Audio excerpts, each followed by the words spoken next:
If you live in Somerville, you might want to be aware of the changes on the roads near you.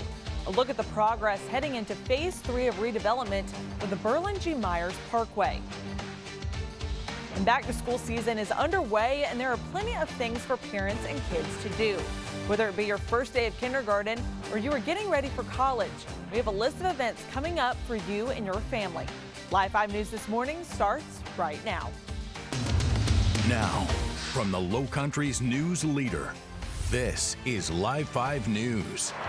Happy Sunday, y'all, and thank you so much for joining us here on Live 5 News. My name's Anna Harris, and First Alert meteorologist Chris Holtzman joins me here in the studio today. We have a beautiful looking, well, it's a little bit cloudy, I guess. It was beautiful a couple seconds ago. Yeah, the clouds starting to overspread, but very warm out there. I was walking by our building, and you know the windows, they're steamed up with the humidity. Yes, they are. So very humid out there this morning. Let's pull up what we have. Another shot, a little better shot. You can see more of the sunrise and the sunshine. As we look live, this is from the Charleston Harbor Fish House in Mount Pleasant, looking to the Yorktown, Patriots Point, and the sun is out there, but over the harbor we saw more clouds, and most of us starting to see more sunshine as we look live outside. A latest radar loop here showing that we are quiet in the low country. We do have plenty of rain offshore. This area of low pressure, by the way, has just been tagged by the National Hurricane Center as having a low chance of development over the next few days. Of course, if anything develops, it will be away from our area. We already saw our impact from that yesterday with that shower and storm activity. Temperatures, though, we are in the 70s across the area, and that activity, again, moving away, will lead to more warming today because we will have more sunshine by late morning. Temperatures eventually into the low 90s for the afternoon, but notice the storm chance. It will go up later this evening, and of course with that will come the chance for some strong storms. I'll have details on that activity. We'll time it out using Future Tracker. That's coming up in just a few minutes. The Dorchester County Coroner's Office has released the identity of the person killed in a motorcycle accident Friday night.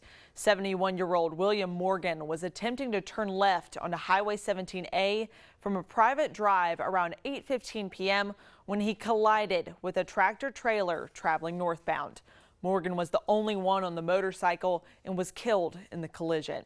The Coroner's Office and the State Highway Patrol are investigating. A Tennessee man is facing charges after allegedly traveling to North Myrtle Beach and confronting his family with a gun. 60-year-old Jeffrey Branham is charged with attempted murder, possession of a weapon, and violating a restraining order. North Myrtle Beach police were called around 4 Friday evening to the Crescent Shores condos off Ocean Boulevard. Police say Branham traveled there after being served an order of protection against his wife and stepdaughter on Thursday. According to police, Branham pointed a pistol at his wife and tried to shoot her. They say the stepdaughter tried to knock away the gun and was shot in the shoulder area. Police say the investigation is still ongoing and additional charges may be filed. The former CEO of Palmetto State Bank, an alleged Murdaugh conspirator, is set to be sentenced for his financial crimes this week. Russell Lafitte was found guilty back in November of 6 counts of financial crimes. Prosecutors have recommended that Lafitte be sentenced to between 9 and 12 years and also pay restitution and fines. In a filing, prosecutors say Lafitte has failed to take any accountability for his own actions. Lafitte has asked 2 different times for a new trial. Both were denied. He is set to be sentenced on Tuesday, August 1st. The U.S. Coast Guard says they're looking for a person they say was swimming off Sullivan's Island.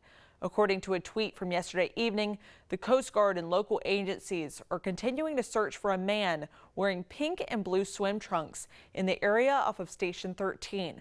No additional information has been given at this time, and we'll bring you updates as we receive them. If you live in the Somerville area, you may want to know about some changes coming to your roads starting tomorrow.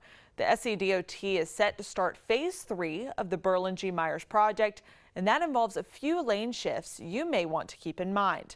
Our Caitlin Ashbaugh has more. The South Carolina Department of Transportation says they plan on shifting the lanes here behind me on Berlin G. Myers Parkway to aid traffic patterns and continue construction in the area in a smooth manner. Now, it may be difficult to see kind of what I'm talking about with all this rain, but ironically, that's also the reason they delayed this project for another day. It was supposed to start overnight on Sunday, and now it'll happen tomorrow night instead. If you take a look at your screen, these maps may give you a better idea of what you can expect. Once traffic on the southbound side shifts to that empty lane, they're going to cut off the normal northbound lane for construction. Those travelers will use this middle section instead to get where they need to go. The shift is all part of a multi-phase project meant to redevelop the area around the busy highway, addressing concerns with heavy traffic, flooding, and accessibility within Summerville. By shifting these lanes, we're allowing traffic to continue without lane closures, without interruptions. So there will be flow of traffic in both directions. This project is several years in the making, and the SCDOT says they're hopeful it'll be finished by summer of 2026. For more information on this project and what you can expect, you can head to our website at live5news.com. Reporting in Summerville, Caitlin Ashbaugh, Live 5 News. In another traffic alert for today, nighttime paving in downtown Charleston will begin tonight. The County Public Works will start the paving operations on Mary Murray Drive around Hampton Park. It will be closed to both drivers and pedestrians from 9 p.m. to 5 a.m. Workers will put down a clear coat and light sand to protect the road from the elements and help extend its life. Crews will sweep up that sand on Tuesday, so if you choose to walk on the road before then, you might get a little sandy. Coming up, the 2024 presidential race is getting packed on the Republican end. A look at the campaign trail and why Republicans have chosen not to target the former president. If you've been suffering with back or neck pain,